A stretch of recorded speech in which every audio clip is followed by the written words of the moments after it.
Hi all, my name is Haley Comet and welcome to Just Another Magic Monday.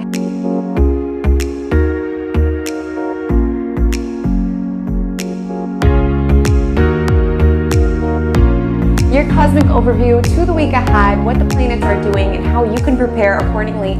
Here on planet Earth, we are diving into the week of June 14th to June 20th, which is a powerful week. We've got the Saturn square Uranus, which is the second out of 3 squares that'll take place in 2021. Truly one of the hallmark aspects of 2021, starting off our week. Yeah, that's how we start off our week. We've got the sun moving into Cancer, kicking off Cancer season. We've got not 1, but 2 T-squares, which are riddled with some tension and some stress, but it's a sort of tension and stress that makes us propel forward, even if it's not the most comfortable as it's happening. So we're breaking down all day by day what you can expect for your life, how to lean into the energies that are available to create more magic and alignment within your world. Before I dive into the day by day breakdown, if you wouldn't mind, keep in the back of your head throughout the course of the video, if you gain any value, I would so appreciate a like, a comment, sharing it with a friend, subscribing, turning on notifications, anything that you feel drawn to do. I'm so honored that you chose to start off your week with me, so thank you very much. And without further ado, let's dive into the vibe check of the week. So if you are new here, vibe check is my informal take on the week ahead. Here's a timestamp if you want to jump past it. I try to give visuals and emotions because I know rattling off a bunch of aspects, we can't always grasp, okay, well, what is that necessarily going to mean? So this is just basically to give an overview of what comes to my mind to give you something to kind of like be able to visualize as I talk about the week's aspects. So today's vibe check is I want you to picture a member of the baby boomer generation and a member of Gen Z generation getting together to build a piece of furniture. And the Gen Z is pulling up, instructional videos on YouTube, clicking on all these different articles saying we need to do this and do this. And then the boomer has, the ruler and pencils and is measuring things really precisely. And they're getting increasingly more frustrated with one another. Like the Gen Zer is saying, why are you not doing things the easier way? Things have progressed. We don't need to do things the old-fashioned way any longer. Whereas the boomer is like, why are you not respecting tradition and values and how things should be done?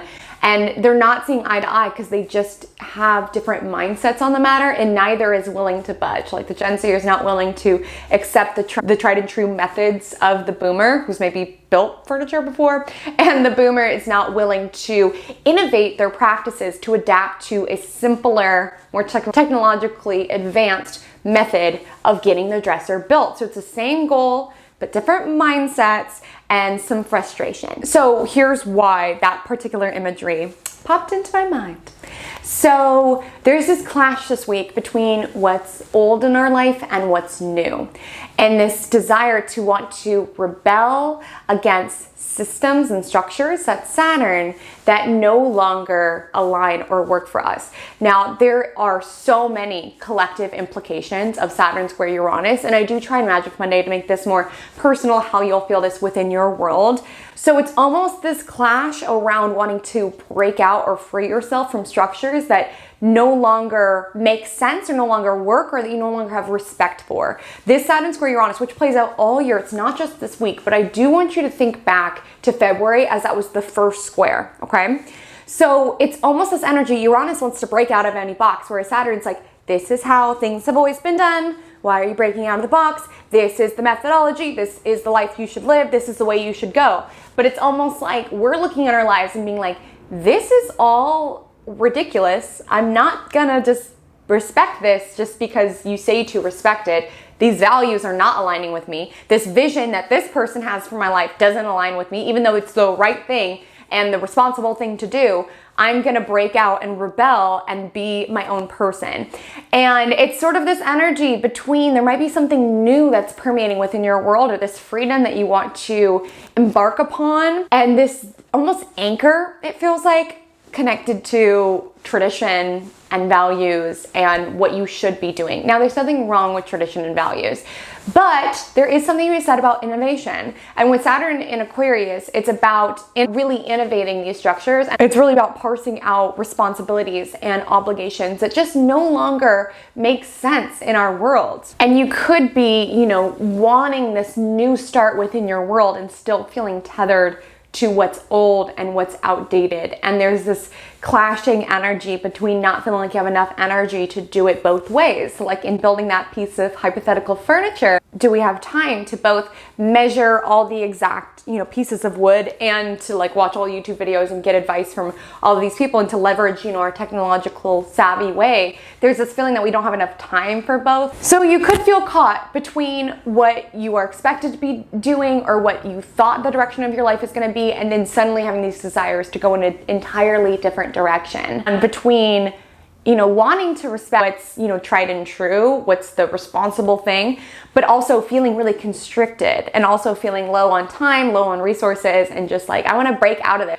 Uranus aspects can make us feel very restless, and we're coming off of eclipse season, so it might just be this vibration in your bones of like, something needs to shift and I don't know what, so suddenly I just want to change everything and see what happens. I to be really frustrated with what you perceive as outdated or the old way of doing things, and there can be value within it, but I think with the square, it's sort of propelling us into action to create more Uranus energy within our life, which is more freedom, more authenticity. So there's this sort of battle between what's old in our life, what's new, the old way of doing things, the boomer with the ruler and the measuring, and the new way of doing things, which is leveraging technological savvy. It's occurring in fixed signs, so there is a little bit of stubbornness between, I don't see things how you see them. Why are we doing this the hard way? Why do I have to respect your methodology? Or we haven't done this before. Why would I try to go do, why would you try to go do freelance and work for yourself? That's not how things are done. So there's a frustration coming from both sides between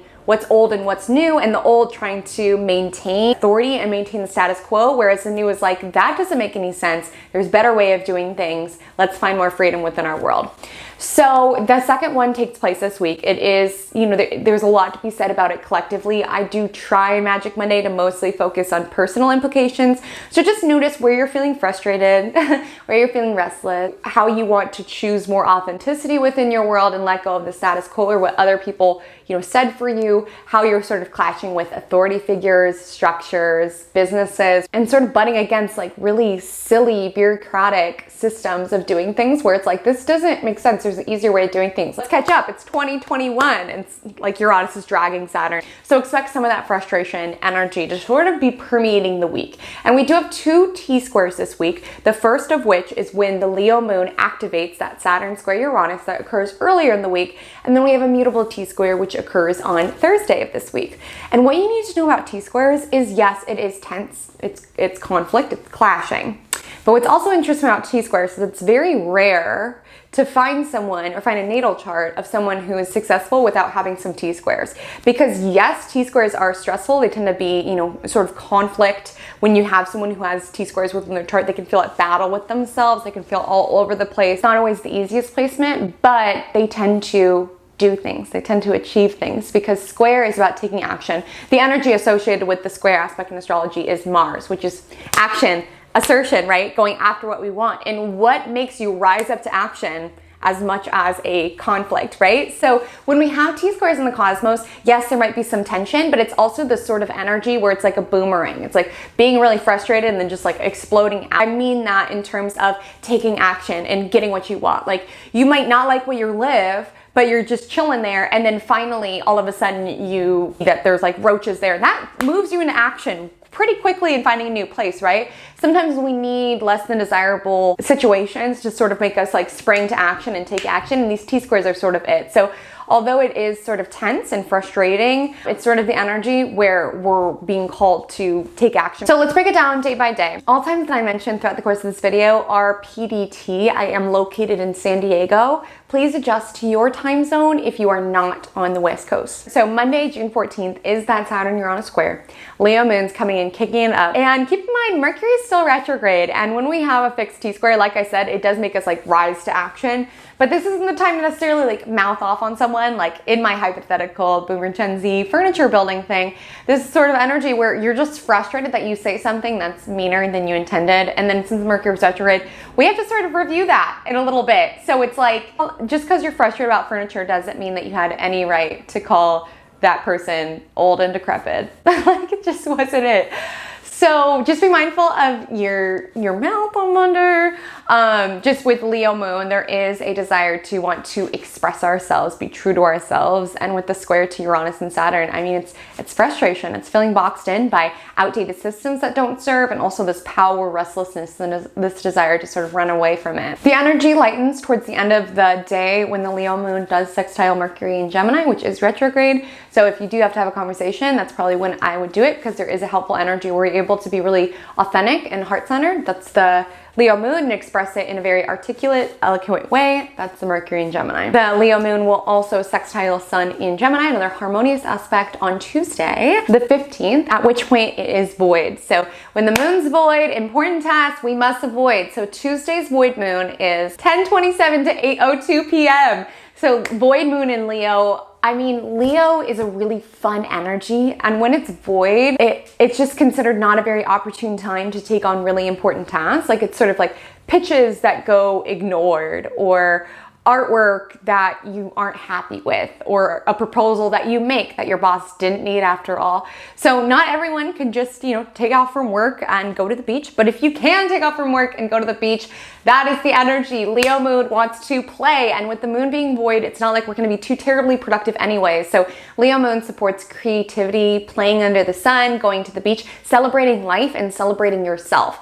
And then at 8, the moon moves into Virgo, which draws our awareness towards our errands, our tasks, and our health, all the little details of life. That Virgo moon will oppose Jupiter in Pisces, which can boost our optimism and also our dreaminess. So pay attention to your dreams, as well as, the dreams that occur when you are not asleep, when you're just like daydreaming, like lying in bed, dreaming out what could be possible. And try not to let the Virgo moon stress too much, because it's almost like Jupiter in Pisces is like, you could do it all, but the Virgo moon's like, okay, we could be the singer, but then we have to record the EP, and I need to find an agent, and I need to do all these things. And it's almost the energy where you like stay up too late because you're like thinking about all the steps that you need to do, but it's like one step at a time, okay?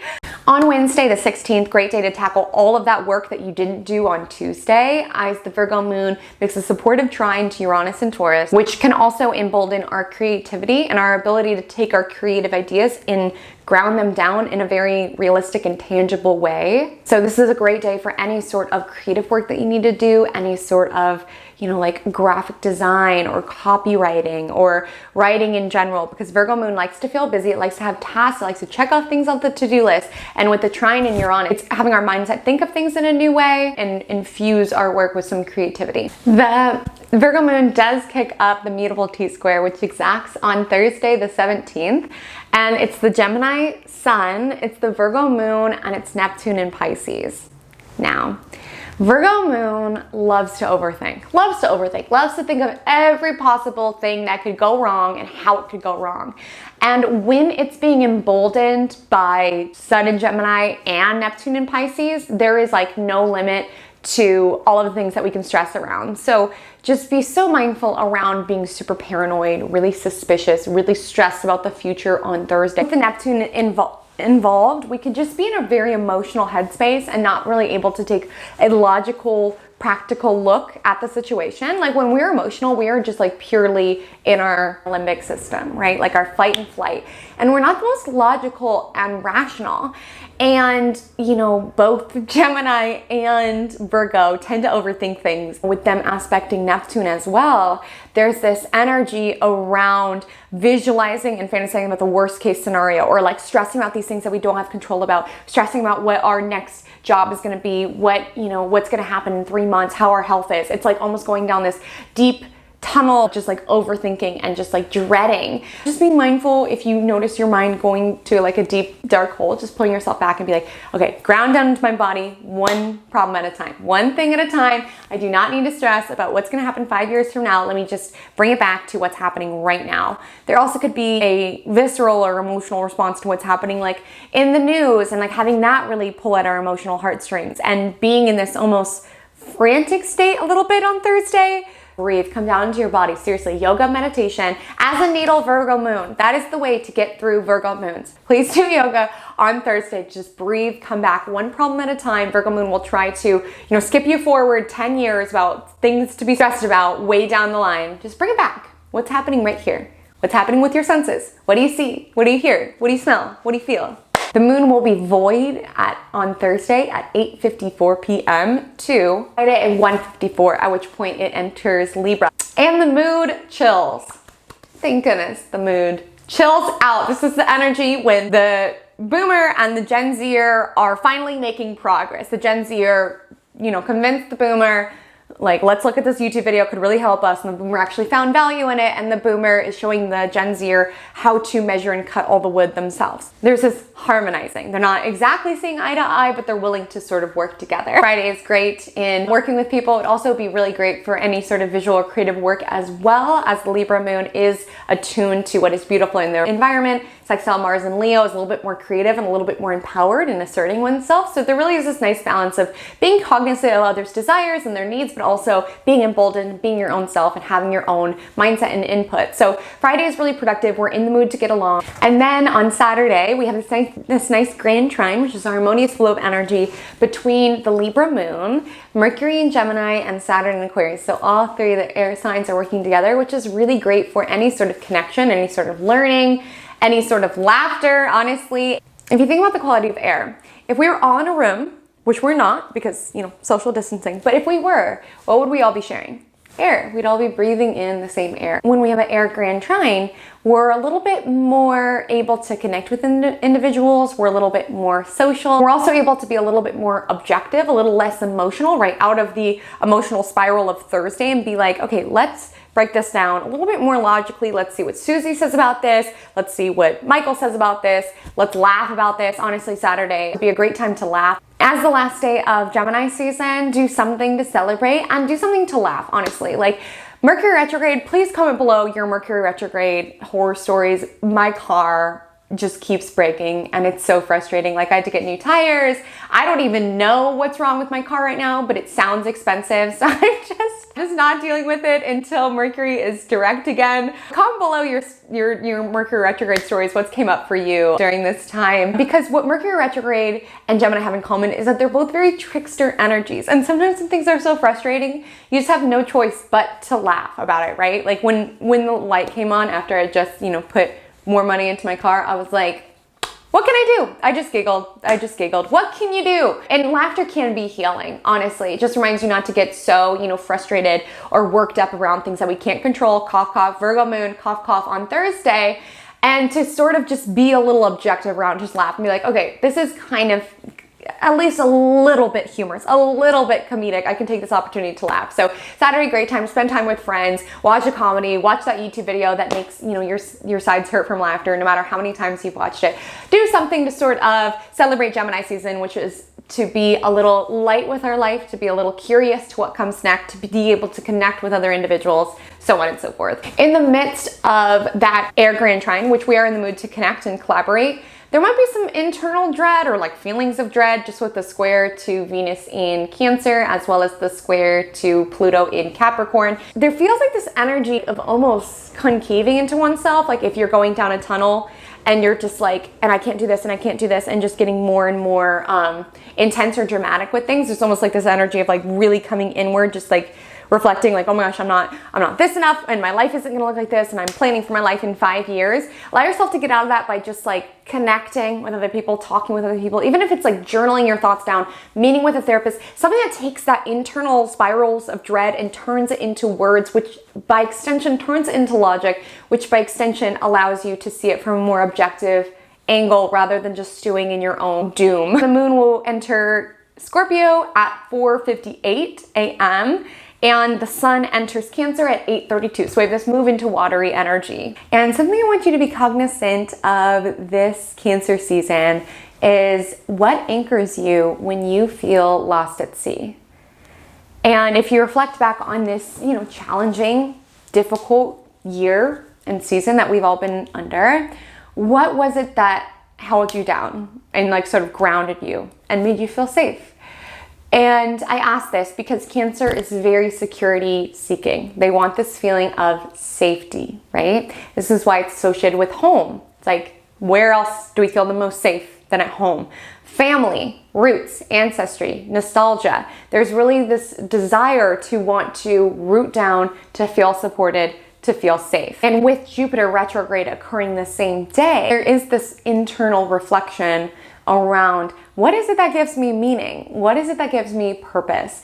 What are my roots that make me feel so safe that I'm able to expand? Because if you don't feel like you're getting your needs met at home, like you don't feel like your home is really allowing you to rejuvenate and relax, if you're not feeling like your family unit or your close community unit isn't like supporting you, if you feel like you're not giving yourself the self-care tactics to kind of reach you and support you, it's impossible to sort of expand and bloom within this world, right? Which Jupiter rules. So it's almost this energy of really reflecting around, how do I feel safe in my environment? What anchors me in this world and gives me that steady rock so that I feel like I'm able to expand? Because it's really hard to, it's not impossible, but it's very hard to like go for your dreams and continually push and challenge yourself if you don't have that feeling of home base, and not necessarily living in the most beautiful environment or having the most perfect relationship with your friends and family, but really attuning and drawing awareness to what anchors you, what rejuvenates you, what replenishes your energy, and gives you that steady landing place so that you are more able